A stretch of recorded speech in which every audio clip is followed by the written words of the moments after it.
శ్రీమాత్రే నమ. జై గురు దత్తాత్రేయ నమ.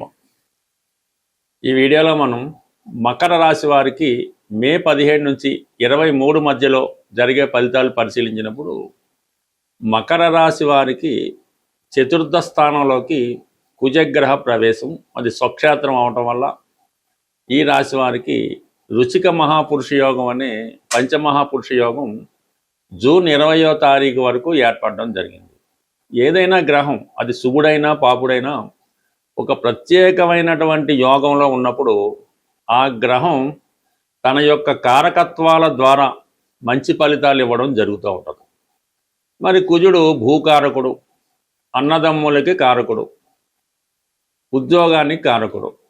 మరి ఈ రాశి వారికి మీరు ఏదన్నా ఒక స్థిరాస్తి సేకరించే అవకాశం ఉంది.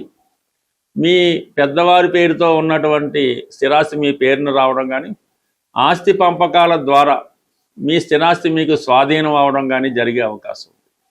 ఎవరైతే రియల్ ఎస్టేటు స్థిరాస్తి వ్యాపారంలో ఉంటారో వారికి ఈ వారం నుంచి వారి అభివృద్ధి తిరిగి ప్రారంభం అవుతుంది. మీ దగ్గర ఉన్నటువంటి స్థిరాస్తి విలువ పెరగడం ద్వారా మీ యొక్క రొటేషన్ కూడా పెరిగే అవకాశం ఉంటుంది. ఒక సాధారణ స్థాయి నుంచి సడన్గా ఉన్నత స్థాయికి వెళ్ళాలంటే మీ దగ్గర ఉన్నటువంటి భూమి వాల్యూ ఒకేసారి పెరిగినప్పుడు అది చాలా ఆశ్చర్యంగా పెరుగుతుంటుంది. ఏదో ఒక 20 లక్షలకి 30 లక్షలకు కొన్నటువంటి ఎకరా భూమి ఒకేసారి 5 కోట్లు 6 కోట్లు కూడా అవుతూ ఉంటుంది. అలాగే ఒకేసారి పెరిగే స్థిరాస్తి పెరగడం ఈ కుజుడు మాత్రమే అటువంటి పెంపుదల ఇవ్వగలుగుతాడు.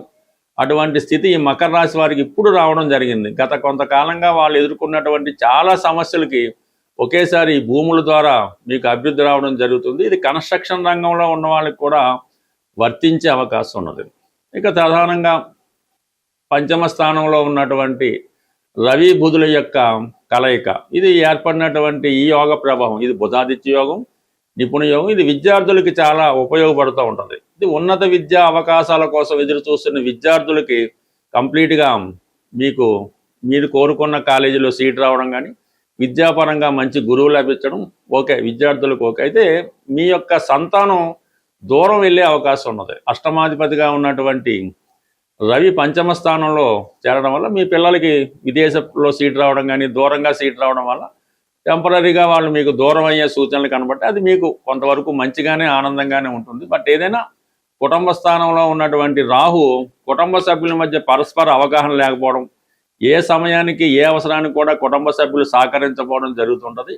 కుటుంబ సభ్యులు దూరం అవడం కూడా ఈ కారణాల వల్ల, వాళ్ళ కాలేజీలో సీట్ రావడము, ఉద్యోగం రావడము, ఆ కారణాల వల్ల మీరు కొంతవరకు ఈ కుటుంబ సభ్యుల నుంచి వ్యతిరేకత ఎదుర్కోవడం జరుగుతూ ఉంటుంది. అంటే కుజుడు బలంగా ఉన్నాడు.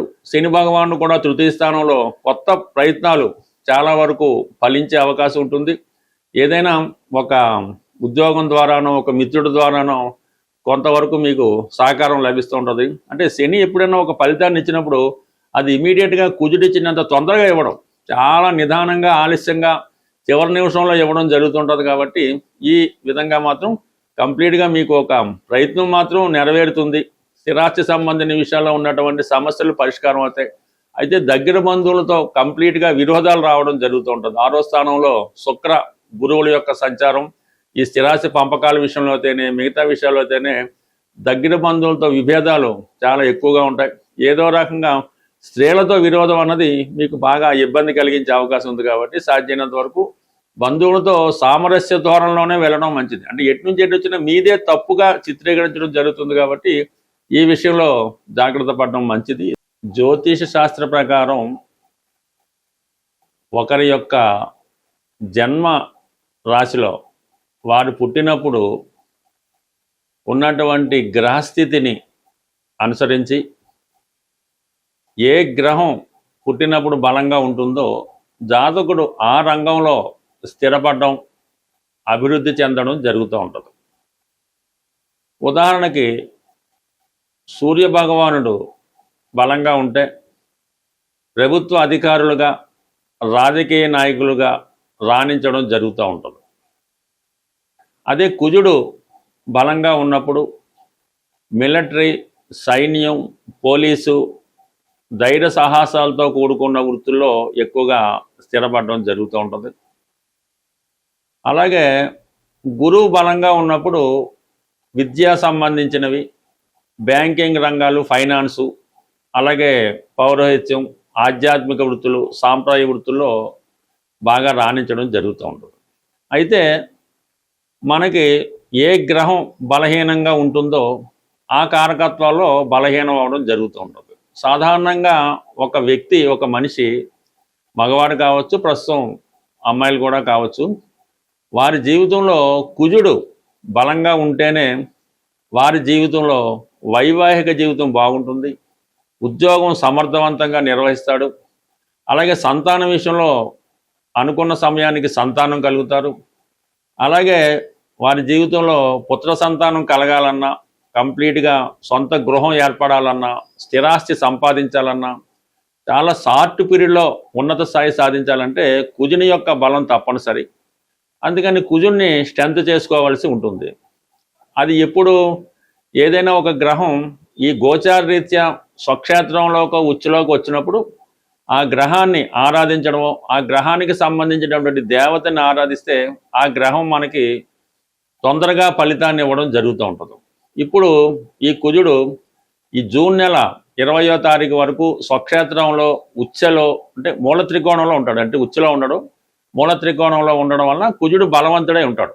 ఆ కారణం వల్ల ఈ సమయంలో కుజుని యొక్క కారకత్వాలు, ఎవరికైతే ఎక్కువగా అప్పులు ఉన్నాయో ఆ అప్పులు తీరాలన్నా, వివాహం అవడం లేదు, వివాహం జరగాలన్నా, ఏదైనా ఇల్లు స్థిరాస్తి సంపాదించుకోవాలన్నా, లేదంటే మన స్థిరాస్తి కబ్జాలోనో ఇతర ఆధీనంలోనో తాకట్లోనో ఉంది, అది ఇడిపించుకోవాలన్నా, భార్యాభర్తల మధ్య విభేదాలు తగ్గాలన్నా, అన్నదమ్ముల మధ్య ఉన్న విభేదాలు తగ్గాలన్నా, జాతకుడు వ్యసనాల నుంచి బయటపడాలన్నా, అంటే కోర్టు కేసులు, పోలీస్ కేసులు, ఇలాంటి క్రిమినల్ కేసుల్లో బయటపడాలన్నా కంప్లీట్గా మీరు కుజుని యొక్క అనుగ్రహం పొందితే దాంట్లోంచి తొందరగా బయటపడతారన్నమాట. అంటే కుజుడు బలంగా ఉన్నప్పుడు, అంటే మన వ్యక్తి ఒక అధికారంలో ఉన్నప్పుడు ఎంత తొందరగా మనం బయటపడతామో ఈ కుజుడికి మీరు పరిహారం చేసుకుంటే అంత తొందరగా పరిహారం అవుతుంది. అయితే ఎవరైతే అన్నదమ్ములు లేదంటే భార్యాభర్తలు, రుణాలు ఇవి ఉన్నవాళ్ళు ఆంజనేయ స్వామిని పూజ చేసుకోవలసి ఉంటుంది. అంటే ఒక 40 రోజులు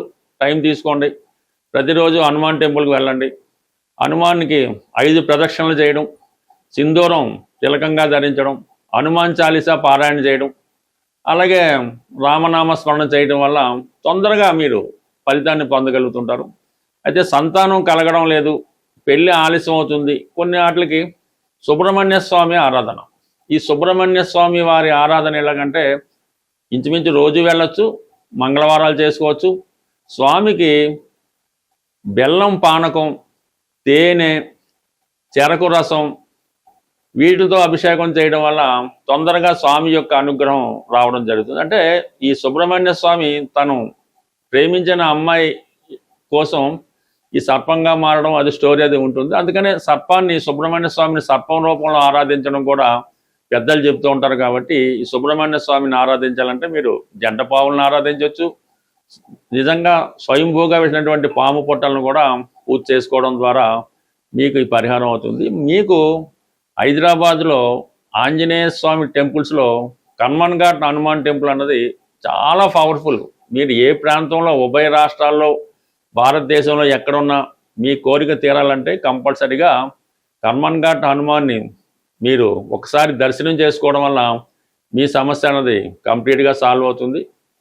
అలాగే సుబ్రహ్మణ్య స్వామి దేవాలయాల్లో స్కందగిరి, సికింద్రాబాద్లో ఉన్నటువంటి స్కందగిరి సుబ్రహ్మణ్య స్వామి టెంపుల్లో మీరు స్వామిని దర్శించుకోవడం వల్ల మీరు ఎక్కడ విదేశంలో ఉన్నా సరే, కేవలం ఆన్లైన్లో అయినా సరే ఆ స్వామిని మీరు ఆన్లైన్లో అభిషేకం కానీ అర్చన కానీ చేయించుకుంటే 100కి 100 రూపాయలు సంతానపరంగా ఉన్నటువంటి మీకున్నటువంటి సమస్యలు సాల్వ్ అవడం జరుగుతుంది. స్వస్తి.